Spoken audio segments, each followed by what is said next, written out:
I think 2016 मध्ये एक शासन निर्णय आला होता, ज्याच्यामध्ये असंघटित कामगार, परत स्थलांतरित जी लोक आहेत किंवा ब्रिज खाली राहणारी लोक आहेत, वेश्या व्यवसाय करणाऱ्या महिला आहेत, अशा लोकांसाठी तुम्ही एक स्पेशल शासन निर्णय काढला होता आणि अंत्योदय योजनेमार्फत त्यांना राशन कार्ड प्रोव्हाइड केले होते. तर मग अशाच प्रकारे एखादी योजना तुम्ही येणाऱ्या पुढच्या काळामध्ये तृतीयपंथीयांसाठी करू शकता का? महाराष्ट्राचे मुख्य निवडणूक अधिकारी आदरणीय श्रीकांत देशपांडे साहेब, भारत निवडणूक आयोगाचे ललित मोहन साहेब, सर्व पॅनलिस्ट, सावित्रीबाई फुले पुणे विद्यापीठ, या सगळ्यांनी मिळून जे आयोजित केलेलं आहे या परिषदेसाठी मला ॲड करतो की आता सरसकट जी रेशन कार्ड सगळ्या लोकांना मिळतात, म्हणजे जेंडर सोडून द्या, जे काही रेशन कार्ड दिलं जातं ते सगळे केशरी रेशन कार्ड दिलं जात आहे, म्हणजे कुठेही पिवळं रेशन कार्ड मिळत नाही. त्याच्यामुळे काय होतं की जो मुळात डॉक्युमेंट्स नाही आहे, ज्यांच्याकडं उत्पन्नाची साधनं नाही आहेत किंवा रहिवासी पुरावा जो आम्हाला मागितला जातो, त्यासाठी आम्हाला दाखला मिळवायला 10 वर्षाचा डॉक्युमेंट्स 1 वर्षाचे द्यावे लागतात, 1 वर्षाचे. तर ही जी सवलत आहे, जी तुम्ही डॉक्युमेंट देता, त्याच्यामध्ये कुठेतरी आम्हाला रिलॅक्सेशन पाहिजे. सेन्सिटायझेशन आम्ही कालपासून बोलतोय, 7 वर्ष आम्हाला होतं, आम्ही म्हणतो बाळ झालं आम्ही, पण त्या बाळाला थोडंसं रिलॅक्सेशन जर मिळालं डॉक्युमेंट्समध्ये, जिथं रहिवासी दाखला 10 वर्षाचे पुरावे आम्ही कुठून देणार, कारण आम्ही मायग्रंट आहोत एका अर्थाने, आमच्याकडं आई वडिलांचं छत्र नाही आहे, त्याच्यामुळं मग आम्ही आमचे ओरिजिनल डॉक्युमेंट्स देऊ शकत नाही, किंवा डॉक्युमेंट्स असतील तरी ते दिले जात नाही, ते आमच्यासाठी तू मेला, घरातून हाकलून दिलं जातं. तर हे जे डॉक्युमेंट्सांची जी कमी आहे ती कमी भरून काढण्यासाठी तुमच्याकडे काही अशा योजना किंवा तुम्ही असे काही निर्देश देऊ शकता का डिपार्टमेंटला? आणि शिवाय सरसकट रेशन कार्ड केशरी न देता तृतीयपंथी समाज जो आहे त्यांना बाय डिफॉल्ट तुम्ही पिवळं रेशन कार्ड देऊन त्यांच्या ज्या काही बाकीच्या योजना, ज्या की आधार असेल, आधारला पण कदाचित ते ॲड्रेस प्रूफ म्हणून जोडावं लागतं, किंवा उद्या एखाद्याला हार्मोनसाठी सुरू करायचं, तिला काही सवलत घ्यायची आहे बाकीच्या योजनांमधून, तर तिथं आधार कार्ड आम्हाला कंपल्सरी द्यावं लागतं. तर आधार कार्ड प्रत्येक तृतीयपंथाला तुम्ही पिवळं जर दिलं तर कदाचित आम्ही जास्त ऋणी राहू त्यासाठी. अन्न सुरक्षा कायदा याचा मूळ उद्देश आहे की गरिबांना धान्य मिळावं. हे करत असताना 2 योजना त्यामध्ये आहेत. एक अंत्योदय अन्न योजना आहे आणि दुसरी PHH म्हणजे प्रायोरिटी हाऊस होल्ड, प्राधान्य कुटुंब योजना. यामध्ये ज्यांचं उत्पन्न वार्षिक 15,000पेक्षा कमी आहे त्यांना, आणि ही जी पिवळं रेशन कार्ड ही कन्सेप्ट आहे ही 20-22 वर्षापूर्वीची आहे. 99ला सर्वे झाला होता आणि त्यावेळेला ते पिवळे रेशन कार्ड ही कन्सेप्ट आलेली आहे. आता आपण त्याखाली काही कव्हर करत नाहीये. त्यामुळे पिवळं रेशन कार्ड मागणी ह्यापेक्षाही PHH जी योजना आहे ज्याच्यामध्ये प्रति व्यक्ती 5 किलो धान्य दिलं जातं. एका कुटुंबामध्ये 6 लोक असतील तर त्याला 30 किलो धान्य दिलं जातं. त्यामुळे PHH जी योजना आहे ज्याच्यामध्ये ग्रामीण भागामध्ये 45,000पेक्षा कमी उत्पन्न आणि 59,000पेक्षा कमी उत्पन्न शहरी भागामध्ये असं जिथं आहे तिथं आपल्याला रहिवासाचा म्हणजे रेशन नाही आहे, कारण ते कायद्याने देता येणार नाही. त्यामुळं आपण तुम्ही आणि मगाशी तुम्ही म्हणालात की अधिकाऱ्यांबरोबर अधिकाऱ्यांचं माहीत नव्हतं किंवा त्यांचं काही कळत नाही, संवाद होत नाही. तर तुम्हाला मी हे सांगतो की आमच्या प्रत्येक ठिकाणी, मी आता 10 दिवसापूर्वी गिव्ह इट अप योजना एक काढली. ज्यांचं उत्पन्न जास्त आहे, असं आढळलं की मोठे मोठे शेतकरी आहेत, बागायतदार आहेत, गव्हर्नमेंट सर्व्हिसमध्ये आहेत, असे लोक पण ह्या धान्याचा लाभ घेत आहेत. त्यामुळं आपण गिव्ह इट अप सांगितलं की तुम्ही पुढे या लोकांनी आणि तुम्ही धान्य सोडा. तर गेल्या 8 दिवसामध्ये जवळपास 40,000 कुटुंबांनी धान्य सोडलेलं आहे.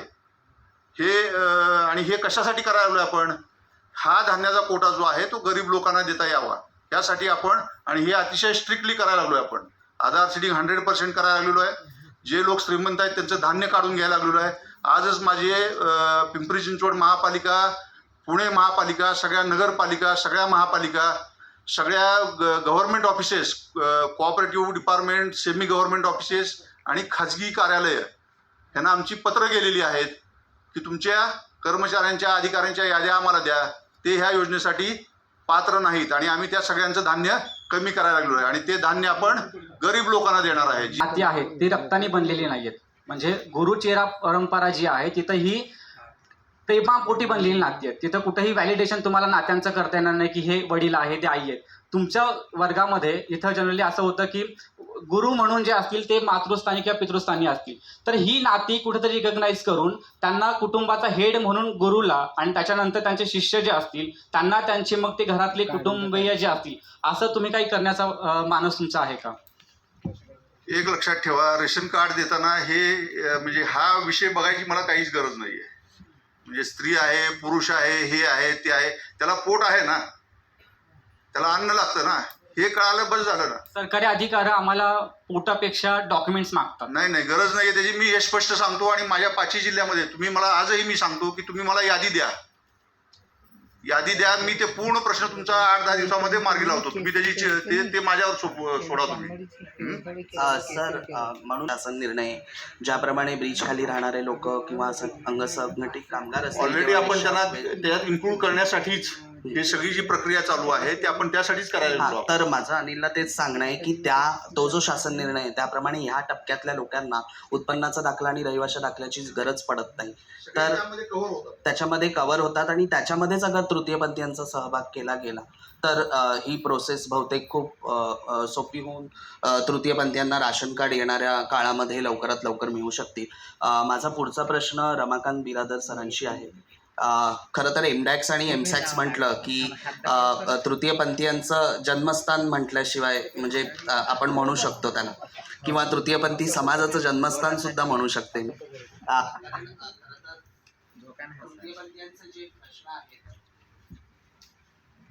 त्या प्रश्नांना वाचा कुठून फुटली असेल तर ती एमडॅक्स आणि एमसॅक्स कडून फुटलेली होती. कारण ज्यावेळी सेक्स मॅपिंग केलं गेलं आणि ज्यावेळी HIV आपल्या इथे देशामध्ये आल्यानंतर आपल्याला हे कळलं की MSM आणि TG हे जे सर्कल आहे ते सुद्धा हाय रिस्क बिहेवियरमध्ये येतं आणि त्यानंतर जे सेक्स मॅपिंग केलं गेलं तेव्हा आपल्याला कळलं की TGंची आणि MSMची सुद्धा संख्या याच्यामध्ये वाढते.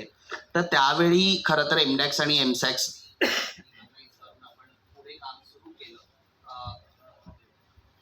वेगवेगळ्या संस्था आणि वेगवेगळ्या संघटनांच्या मार्फत आपण हे काम करत गेलो आणि वर्षानुवर्षे हे काम पुढे आता चालू आहे. पण कुठेतरी एक कम्युनिटी मेंबर म्हणून मला कधी कधी वाटतं की सगळ्यात ज्या सोयी सुविधा आहेत ज्या एमडॅक्सद्वारे पुरवल्या जातात, म्हणजे कॉन्डम सर्व्हिस असू दे किंवा फील्डवरती जाऊन त्यांना अवेअरनेस करणं असू दे किंवा मग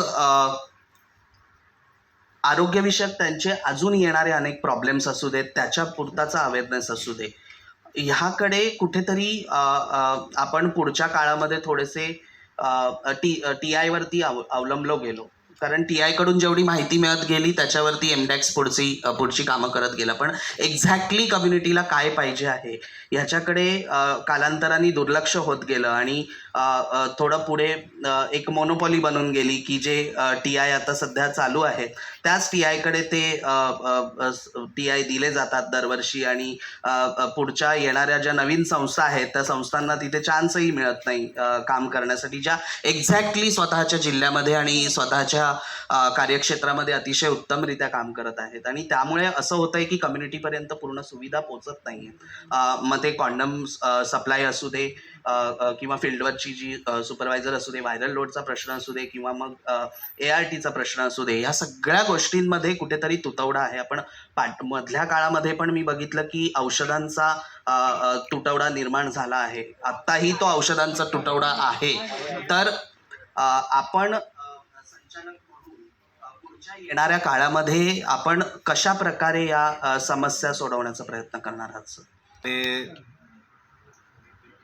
एमडॅक्सचं जे प्राईम उद्दिष्ट आहे की हे सर्वे करणं, टेस्टिंग करणं, त्यांना ट्रेस आउट करणं आणि ट्रीटमेंट देणं, ARTची ट्रीटमेंट वगैरे देणं, हे तर रेग्युलर चालू आहे. आणि आपण जसं आता सांगितलं की औषधाचा तुटवडा वगैरे आहे, परंतु एमडॅक्समध्ये तर औषधाचा तुटवडा पडला होता असं ऐकण्यात नाही आहे. आणि एमडॅक्सच्या सोबतच महानगरपालिकेकडे सुद्धा खूप मोठी यंत्रणा आहे, हॉस्पिटलची खूप मोठी यंत्रणा आहे. या कोविड कालावधीमध्ये सुद्धा संपूर्ण देशामध्ये जेव्हा औषधाचा तुटवडा होता तेव्हा मुंबईमध्ये कुठेच तुटवडा नव्हता. जी औषधं सप्लाय करणारी अख्ख्या भारतामध्ये एकमेव कंपनी होती. भारतामध्ये सगळ्या हॉस्पिटलमध्ये तुटवडा होता, परंतु मुंबईमध्ये काय असा तुटवडा पडलेला नव्हता. आणि एमडॅक्सला सपोर्ट करण्यासाठी महानगरपालिका आहे, त्याच्यामुळे फायनान्सचा सुद्धा कुठे काही असा प्रॉब्लेम नाही आहे. आपण TI जे सांगितलं की इंटरव्हेन्शनच्या बाबतीमध्ये, पण त्याचं इव्हॅल्युएशन जे वगैरे होतं ते दुसऱ्या एजन्सीकडनं वगैरे होतं, तरी पण त्याच्यामध्ये एमडॅक्सच्या अधिकाऱ्याकडनं वगैरे पाहणी करण्यात येईल तसं. आणि ह्याच्याही पुढे जाऊन हे जे काही मेडिकल हेल्थ रिलेटेड जे काही इश्यू आहेत आणि ह्याची ट्रीटमेंट केली जाते, ह्याच्याही पलीकडे जाऊन ज्या दुसऱ्या गरजा आहेत TG ह्यांच्या, म्हणजे इतर जे विभाग आहेत, आधार कार्ड, रेशन कार्ड आहे, वोटर्स आयडेंटिटी कार्ड आहे, या संदर्भात सुद्धा एमडॅक्सकडनं कॅम्प आयोजित करण्यात आलेला आहे. त्याची आकडेवारी माझ्याकडे आहे. 21-22 मध्ये 1 से 37 जणाला वोटर आय कार्ड उपलब्ध करून देण्यात आलेले आहे आणि 2022 मध्ये 20 जणाला उपलब्ध करून देण्यात आलेले आहे.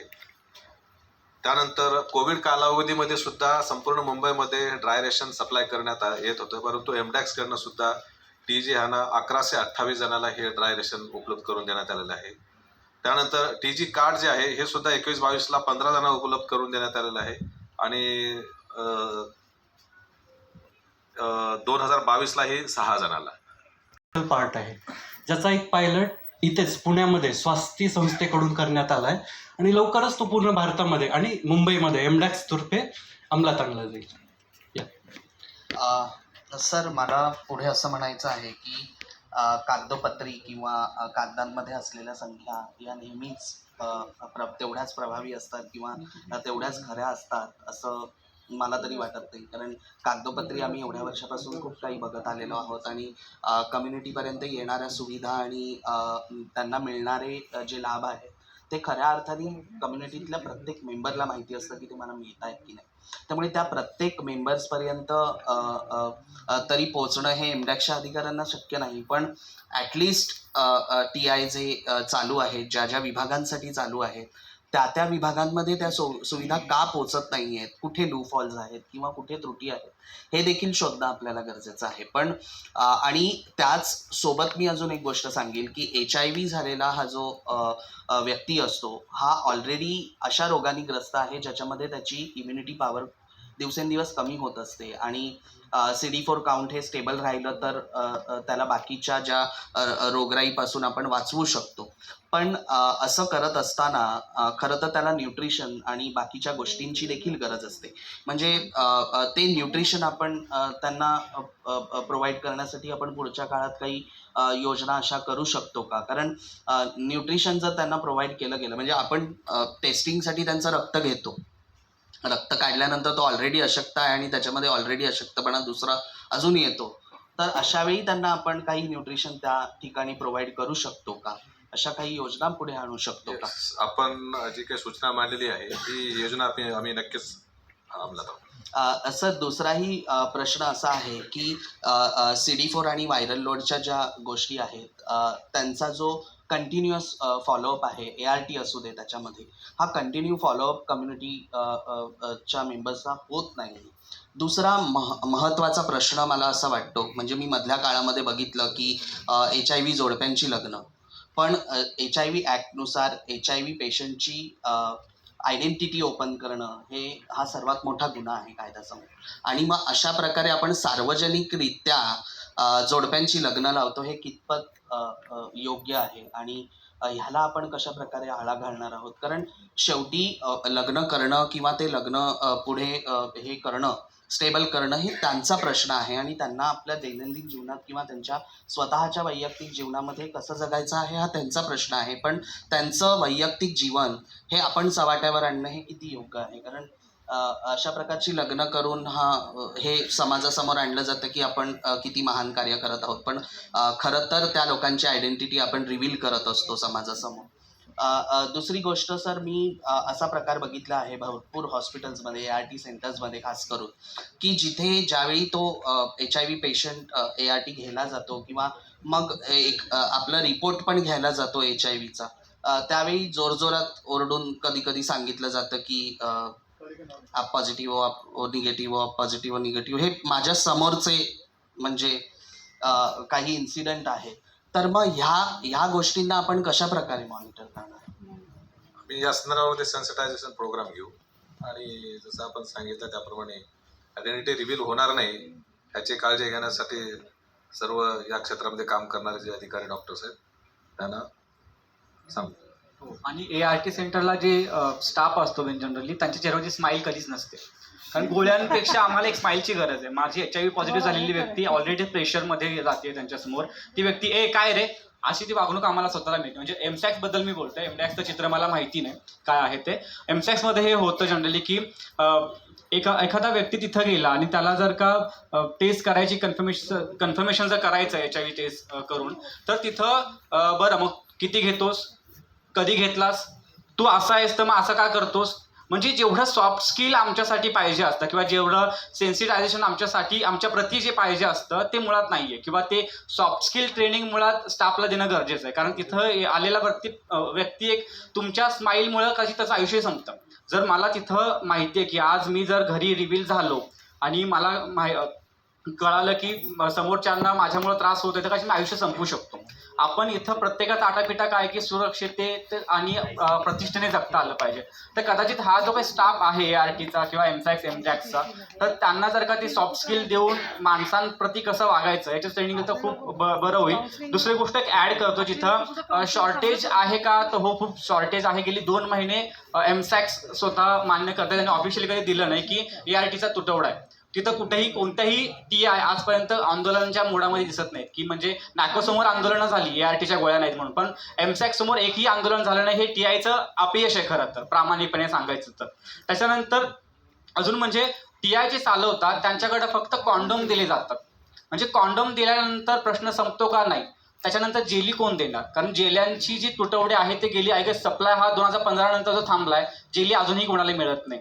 त्याच्यानंतर STI जे आहेत स्क्रीनिंग, ते स्क्रीनिंग STIचे स्क्रीनिंग TI मध्ये होतच नाही. त्या TIला आम्हाला रेफर करावं लागतं की बाबा या प्रायव्हेट सेंटरला जा, आणि तिथं ऑलरेडी ते खूप खर्चिक असतं. माझा TG वर्ग जो आहे तो रस्त्यांवरती मागतो किंवा अजून सेक्स वर्क करून जो पैसा कमवतो, त्यांच्याकडून पैसे येणार कुठून सर, की त्यांना CD4 करायचा आहे जो खूप महागडा आहे, व्हायरल लोड करायचा जो खूप महागडा आहे. तर एकाच सेंटरच्या ठिकाणी वन स्टॉप सेंटर असं काही करता येईल का, जिथं एकाच ठिकाणी तुम्हाला सगळ्याच गोष्टीच्या डायग्नोसिस मिळतील. तुमची चांगली सूचना आहे. तसं आमच्या प्रत्येक बाकीच्या जे कार्यालयामध्ये 2000 ते 3000 अधिकारी कर्मचारी असतात, तर अशी जे ट्रेनिंग आहे फ्रंटलाईन ऑफिसर्स आहेत किंवा टेलिफोन ऑपरेटर्स आहेत, त्यांना सॉफ्ट बोलण्याचं, सॉफ्ट कन्व्हर्सेशन ठेवण्याचं आम्ही ट्रेनिंग देतो. तर आता तुमची जे हे सजेशन आहे, आयडिया आहे, ही आम्ही इकडं सुद्धा ART सेंटरला हे राबवू. त्या लोकांच्या मिटिंग्स घेऊन त्यांना आम्ही सेन्सिटाईज करू या संदर्भामध्ये. आणि औषधाचा तुटवडा जे आपण बोलला की मुंबईमध्ये तर अशा प्रकारचा औषधाचा तुटवडा कधी झालेला नाही, होऊ पण शकणार नाही. आता त्या संदर्भामध्ये प्री प्लॅन असतो अगोदरच्या संदर्भामध्ये. बाकीच्या गोष्टीच्या सुद्धा आपले जी काही सूचना आहे ते आम्ही नोट करू. आणि सर 2017-18 मध्ये आय थिंक माझ्या माहितीनुसार HIV ॲक्ट आलेला आहे. त्या HIV ॲक्टचं इम्प्लिमेंटेशन होताना कुठेतरी दिसत नाही, आणि ते खऱ्या अर्थाने इम्प्लिमेंटेशन होणं फार गरजेचं आहे. तर एमडॅक्स म्हणून आपण ते इम्प्लिमेंटेशन येणाऱ्या काळात कसं करणार आहात. आणि दुसरी गोष्ट, आता प्रेप आणि पेप ज्या गोष्टी निघालेल्या आहेत त्याचा देखील अवेअरनेस अजूनपर्यंत कम्युनिटीमध्ये पूर्णपणे नाही आहे. म्हणजे प्रेप आणि पेप नक्की काय आहे याची पुरेपूर माहिती माझ्याकडे देखील नाही आहे. त्यामुळे ह्या प्रेप आणि पेपबद्दल आपण कशा प्रकारे अवेअरनेस कम्युनिटीमध्ये करणार, कारण या खूप महत्त्वाच्या गोष्टी आहेत.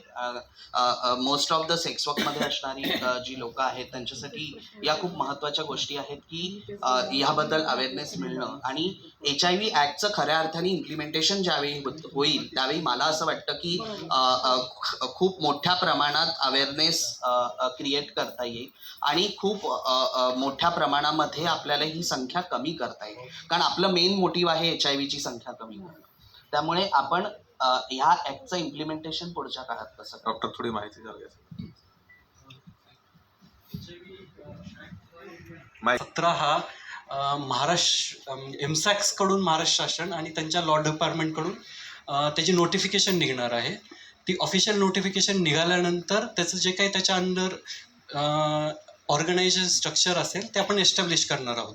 पण दरम्यानच्या काळामध्ये एमडॅक्सकडून आमचं जे हेल्थकेअर वर्कर्स आहेत त्यांचं सेन्सिटायझेशन याच्यामध्ये जे आहे की डिस्क्रिमिनेशन आणि स्टिग्मा याच्याबद्दल आमचे हेल्थकेअर वर्कर्स आहेत त्यांच्यासाठीचं ट्रेनिंग आम्ही ऑलरेडी सुरू केलेलं आहे.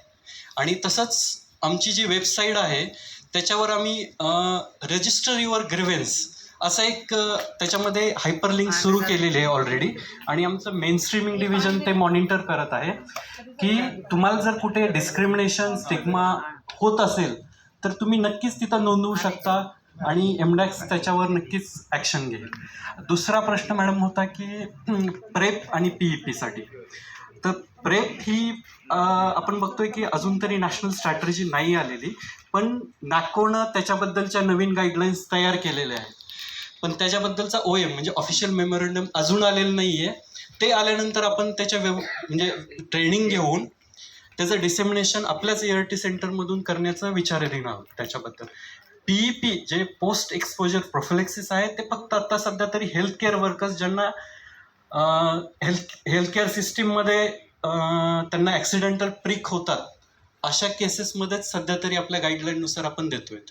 थँक्यू. Thank you sir. आरोग्याचा प्रश्न चालूच आहे, तर आपल्यासोबत आरोग्याची जो भाग आहे ह्याच्यातला त्याच्यासाठी निश्चितपणे याचा फायदा होईल. त्याचप्रमाणे विविध विभागातील अधिकारी जे आपण इथे बोलून सर त्यावर इथे चर्चा घडून आणलेली आहे. निश्चितच ह्याचं देखील ह्याच्यातून चांगले मार्ग निघतील आणि आम्हाला सुद्धा त्याच्यामधून एक प्रकारची एक चालना मिळेल की बाबा हे प्रॉब्लेम्स आहेत. मी इथे आल्यामुळे ह्या प्लॅटफॉर्मवर मला देखील बऱ्याचशा अशा नवीन गोष्टी इथे आज ऐकायला मिळाल्या की ज्याच्यामध्ये आरोग्य विभागाच्या अंतर्गत काम करत असताना आपल्या TGसाठी आपल्याला याच्यामध्ये काय करता येईल ह्याचा निश्चितपणे आम्ही पॉझिटिव्हली विचार करू. MSACS जे आहे त्याच्या अंतर्गत ह्या बाबी येतात, जे आपलं HIV सर्व्हिलन्स जे उपक्रम आपण म्हणाल. पण सद्यस्थिती मी सांगतो तुम्हाला की आपल्याकडे महाराष्ट्रामध्ये आता 509 रुग्णालय आहेत सार्वजनिक आरोग्य विभागाच्या अंतर्गत, आणि आपल्या स्टेटमध्ये आरोग्य यंत्रणा 3 प्रकारच्या आहेत. बेसिकली पब्लिक हेल्थ डिपार्टमेंट सार्वजनिक आरोग्य विभागाअंतर्गत 509 रुग्णालय आहेत, 1870 PSCs आहेत, प्रायमरी हेल्थ सेंटर्स, आणि जवळपास 10,700 इथपर्यंत आपल्याकडे उपकेंद्र आहेत, म्हणजे जी व्हिलेज लेवलला असतात, ज्याला आता आपण हेल्थ अँड वेलनेस सेंटरमध्ये कन्वर्ट केलेलं आहे. आणि ह्याच्यामध्ये हॉस्पिटल लेवलला जी यंत्रणा आहे जी MSACSच्या माध्यमातून ज्याचं मॉनिटरिंग होतं, आणि आमची यंत्रणा पण त्याला मॉनिटर करत असते, आमचे सिव्हिल सर्जनच्या अंतर्गत येतं डिस्ट्रिक्ट लेवलला. तर आपल्याकडे प्रत्येक हॉस्पिटलच्या ठिकाणी ICTCs आहेत, integrated counselling and testing centres. तर ह्या ठिकाणी एक काउन्सिलर असतो आणि त्या ठिकाणी एक टेक्निशियन असतो. तर ते काउन्सिलरचं काम असतं की अशा प्रकारे सर्वच म्हणजे not only TGs, all patients coming to this centres त्यांचं काउन्सिलिंग करणे, टेस्टिंग करणे, टेस्ट रिपोर्ट पॉझिटिव्ह आला तर त्याच्यानंतर पोस्ट टेस्ट काउन्सिलिंग पण असतं, आणि त्यानंतर त्या पेशंटला ART सेंटरला रेफर करून त्यांना उपचाराखाली आणणे. हा त्याच्यातला बेसिक थीम आहे. त्यामध्ये आणखीन एक कंपोनंट आहे, तो HIV-TB कोऑर्डिनेशन. म्हणजे HIV बाधित सर्व रुग्णांना आमच्याकडे जे प्रयोगशाळा आहेत हॉस्पिटल्समध्ये त्या ठिकाणी त्यांचं TB साठी टेस्टिंग केलं जातं, ट्युबरक्लोसिससाठी. तर ती पण एक खूप मोठी संकल्पना आहे. म्हणजे TBचे पेशंट असतील तर त्यांचं HIV टेस्टिंग करणे, आणि जर HIV पॉझिटिव्ह व्यक्ती असेल तर त्याला ट्युबरक्लोसिस आहे का हे कन्फर्म करणे, असं ह्याच्यामध्ये अंतर्भूत करण्यात आलेलं आहे. तर सद्यस्थितीमध्ये विभागाच्या अंतर्गत आपण जो प्रश्न उपस्थित केला त्याच्या उत्तराखातर मी सांगेल की आमचे हे ICT सेंटर्सच्या माध्यमातून ज्याचं मॉनिटरिंग MSACS करतं, खूप चांगल्या पद्धतीनं काम सुरू आहे. आणि त्या ठिकाणी असं अभिप्रेत आहे की आपल्या हॉस्पिटल्समध्ये एक आयसोलेटेड कक्ष असावा ज्या ठिकाणी आमचे काउन्सिलर्स ट्रेंड आहेत आणि ते कॉन्फिडेन्शियलिटी पण मेंटेन करतात. त्यांना अगदी जे आपण रजिस्टर जरी पाहिले काउन्सिलिंग सेंटरमध्ये आल्यानंतर तर तिथे त्याला एक कोड नंबर दिलेला असतो, अगदी त्याचं नाव पण लिहिलेलं नसतं. OPD केस पेपरवर कधीही HIVचं निदान लिहिलेलं नसतं. आणि तुम्ही आता मगाशी जो मुद्दा उपस्थित केला, निश्चितपणे मला खात्री आहे की मी जिथे जिथं काम केले आवर काउन्सिलर्स आर रिअली डेडिकेटेड.